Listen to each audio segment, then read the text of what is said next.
Ajo ka folur edhe për dialogun Kosovë-Serbi, si dhe për marrëveshjen ushtarake të nënshkruar mes Kosovës, Kroacisë dhe Shqipërisë. Intervistën e realizuar nga kolegja Nita Leshi Dobroshi do të ndiqni të plot në kuadër të bisedës në 60 minuta, por fillimisht lajmet kryesore të ditës dhe këta janë titujt kryesor. Kroi vetëvendosjes Albin Kurti e fton në takim kryetarin e LDK-s Lumir Abdigjiku. LDK-ja ende nuk ka vendosur se si do të përgjigjet. Shefja e politikës së jashtme e BE-s, Kaja Kallas, ka thënë se BE-ja po analizon gabimet e procesit të dialogut mes Kosovës dhe Serbisë. Shtyhet sërish seanca për gazin lotësjellës në Kuvend, mungoi ministri Xhelal Sfeshla.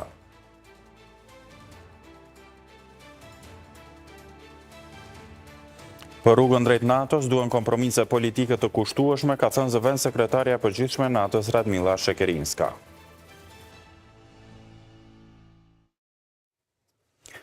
Votat që janë duke i munguar për konstituimin e Kuvendit e formimin e qeverisë, kryetari i lëvizjes vetëvendosje Albin Kurti është duke i kërkuar nga Lidhja Demokratike e Kosovës.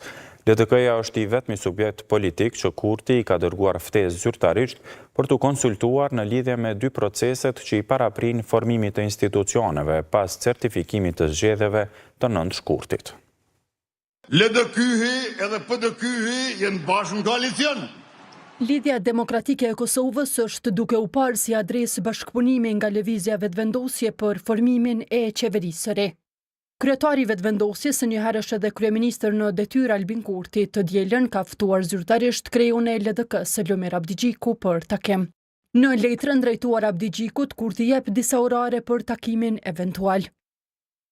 Me qëllim të konstituimit të plot të Kuvendit të Republikës së Kosovës dhe procesit të zgjedhjes së qeverisë së re për të konsultuar paraprakisht, ju ftoi në takim të mërkurën me datën 9 prill në orën 15 apo të njëjtën me datën 10 prill në orën 9 ose në ora 14. Mirëpres përgjigjen tuaj për këtë takim.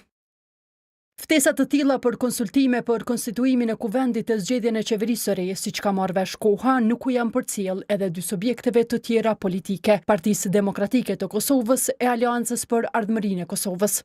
Në lidhje me arsyet e një veprimi të tillë, përgjigje nuk kanë kthyer nga lëvizja vetëvendosje. E ftesës së Kurtit, përgjigje ende nuk i kanë dhënë në Lidhjen Demokratike të Kosovës. Javën e kaluar, kryeministri në detyrë Albin Kurti ka takuar përfaqësues të komuniteteve jo serbe, të cilat kanë zënë ulse në Kuvend.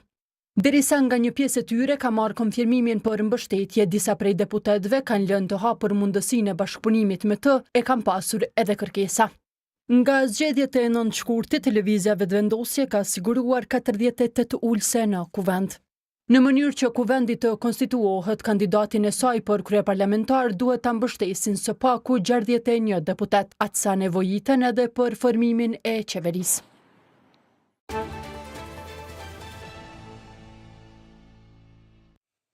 Vazhdojmë më tej, Bashkimi Evropian po rishikon çastjen e tij në dialogun Kosovë-Serbi për të kuptuar se çfarë ka funksionuar dhe çfarë jo në këtë proces, ka deklaruar përfaqësuesja e lartë për politikë të jashtme dhe siguri Kaja Kallas, e cila gjatë vizitës së saj në Maltëzi theksoi se një shtytje e re është e nevojshme për normalizimin e marrëdhënieve mes dy shteteve si parakusht për integrimin në BE.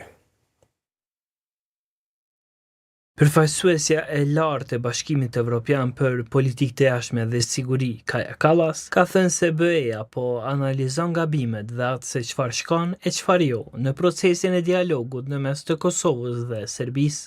Ajo pas takimit të hënën në Podgoricë me kryeministrin e Malit të Zi, Milojko Spajić, tha se bashkë me përfaqësuesin special të Bashkimit Evropian për dialogun Kosovë-Serbi, Peter Sorensen, po e analizojnë surinë e deritanishme në dialog. What we are doing during this month is to sit down with the... Pra ajo që po bëjmë gjatë këtij muaji është të ulemi me përfaqësuesin special për t'i analizuar me të vërtet gabimet që janë bërë gjatë rrugës, çfarë funksionon, çfarë nuk funksionon, për t'i dhënë një shtytje të re këtij procesi të normalizimit të marrëdhënieve mes dy shteteve. Kallas ka ripërsëritur se Kosova dhe Serbia për t'u antarësuar në BE duhet t'i normalizojnë marrëdhëniet. This is an ongoing process, so we have... Është një proces që po vazhdon.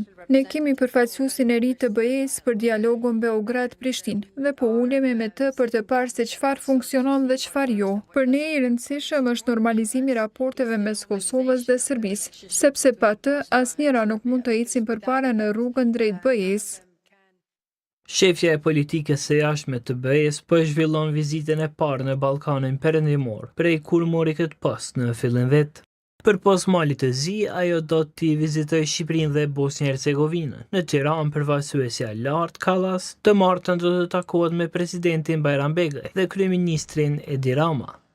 Gjatë qëndrimit në Shqipëri, Kallas do të hapë zyrtarisht dialogun e parë të sigurisë BE-Shqipëri. Në Bosnjë-Hercegovinë, Kallasi do të vizitoj trupat e misionit të BE-s, EUFOR, dhe do të takohet me anëtarët e presidencës. Po ashtu do të zhvilloj takime me kryeministren Borjana Hristo dhe ministrin e jashtëm Elmedin Konaković.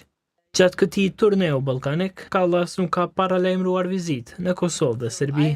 I'm hopeful that we move and we will...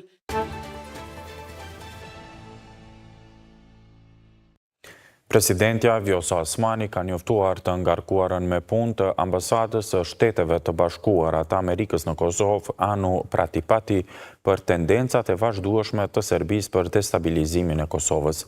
Siç ka njoftuar presidenca në takimin e sotëm, Osmani e Pratipati diskutuan për arestimin e qytetarëve serb në Gjakov e në Prizren që pretendonin se ndodheshin në pelegrinazh.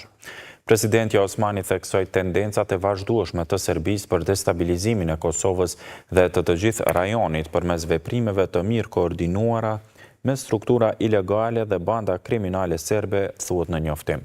Presidentja Osmani ka thënë se kjo përbën ndërhyrje të papranueshme në sovranitetin shtetëror të Republikës së Kosovës. Osmani dhe Pratipati kanë diskutuar edhe për thellim të aleancës strategjike me SHBA-n.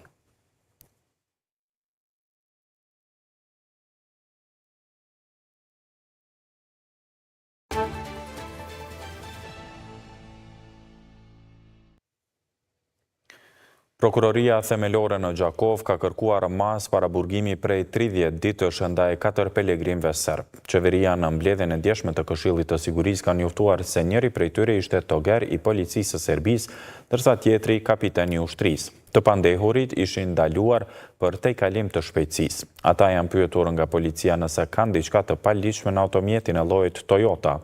I pandehuri me inicialet BR që drejton të automjetin ishte përgjigjur se nuk ka diçka të jashtëligjshme me vete, por gjatë kontrollit në vetur janë gjetur dhe sekuestruar 2 thika dhe një sapat. Në takimin e Këshillit të Sigurisë të Kosovës është kërkuar që të gjitha institucionet dhe mekanizmat e shtetit ta mbajnë lart vëmendjen dhe gatishmërinë pas këtij rasti dhe atij të sulmit ndaj postës në Zveçan.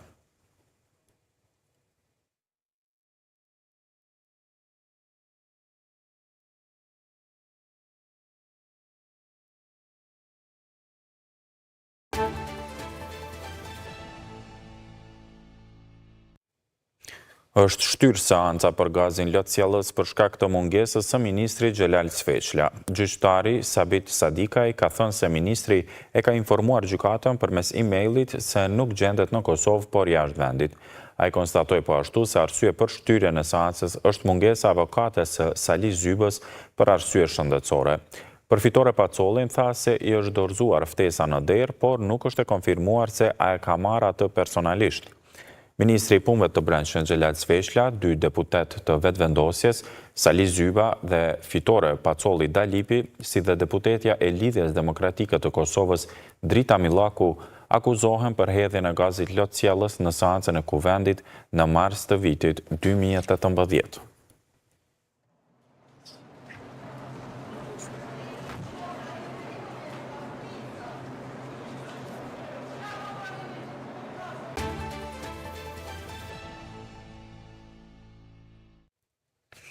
Protesta kundër shtrenjtimit të energjisë elektrike do të vazhdoj edhe këtë të premten në orën 12 në sheshin Zahir Pajaziti në Prishtinë, njoftoi grupi asnjë cent më shumë. Vazhdimi i protestës u paralajmërua edhe në fund të protestës së parë që u mbajtë shtunën, ku qindra qytetarë morën pjesë. Protesta e parë ishte e madhe, të premtën e bëjmë edhe më të madhe, është thënë nga ky grup. ZRE-ja pritet të marrë vendimin për rritjen e çmimit të energjisë elektrike, ndërsa në takimin e sotëm, ku i ka ftuar edhe gazetarët, ka shkaktuar pak natësi sepse nuk ka lejuar xhirimin. Gazetarët e konsideruan këtë si mungesë transparence dhe devijim nga zotimet fillestare të ZRE-s.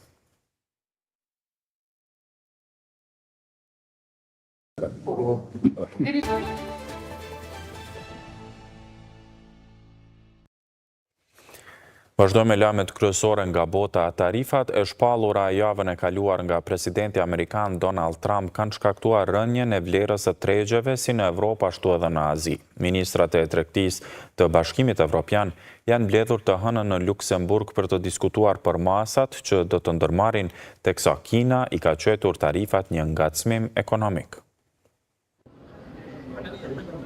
Tregjet aziatike kanë pësuar rënje drastike në vlerë, pasi tarifat e vendosura nga presidenti amerikan Donald Trump kanë shkaktuar vallshkundjeje në të gjithë botën. Rënja po konsiderohet si më e rënda që ka ndodhur në 20 vjetët e fundit. Çmimet evropiane të aksioneve kanë rënë po ashtu ndjeshëm, duke nxitur ministrat e tregtisë të Bashkimit Evropian që të mblidhen të hënën në Luksemburg për të diskutuar se çka do të vendosin lidhur me tarifat.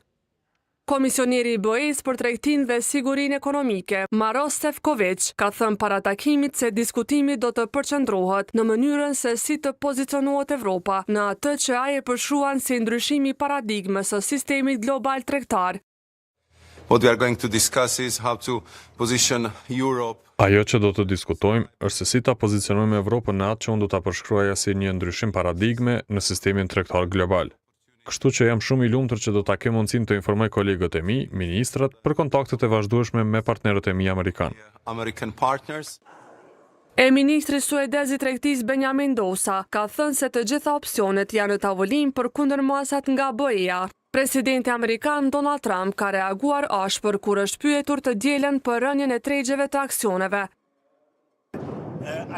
Nuk dua që të bjerë asgjë, por nga njëherë duhet të merrni medikamente për të përmirësuar diçka. Kanë folur me shumë lider, evropian, aziatik, nga gjithë bota. Ata po vdesin për të bërë një marrëveshje. Por unë u thash, ne nuk do të kemi deficite me vendin tuaj. Ne nuk do ta bëjmë këtë, sepse për mua deficiti është humbje. Do të kemi suficit, ose në rastin më të keq do të jemi të ekuilibruar.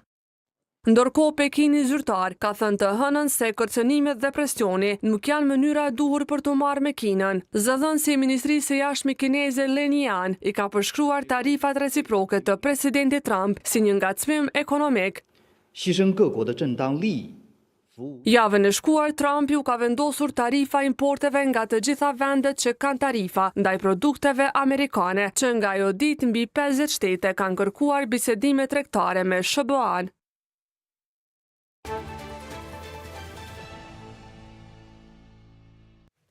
Në vazhdim sjellim lajmet e tjera nga bota.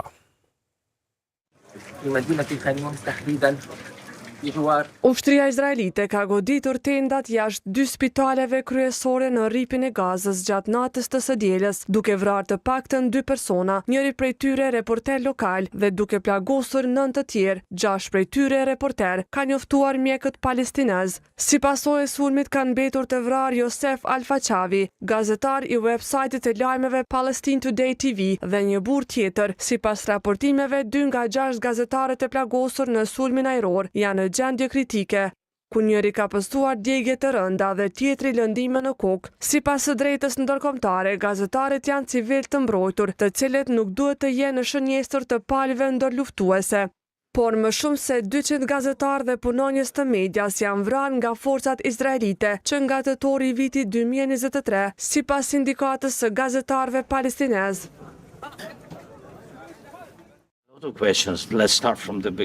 Ukraina do të dërgojë një ekip në Washington këtë javë për të ecur përpara me negociatat për një marrëveshje më të gjerë mineralesh të paraqitur nga Shtetet e Bashkuara, ka njoftuar të hënën në X zëvendës kryeministrja ukrainase Yulia Styryvdenko.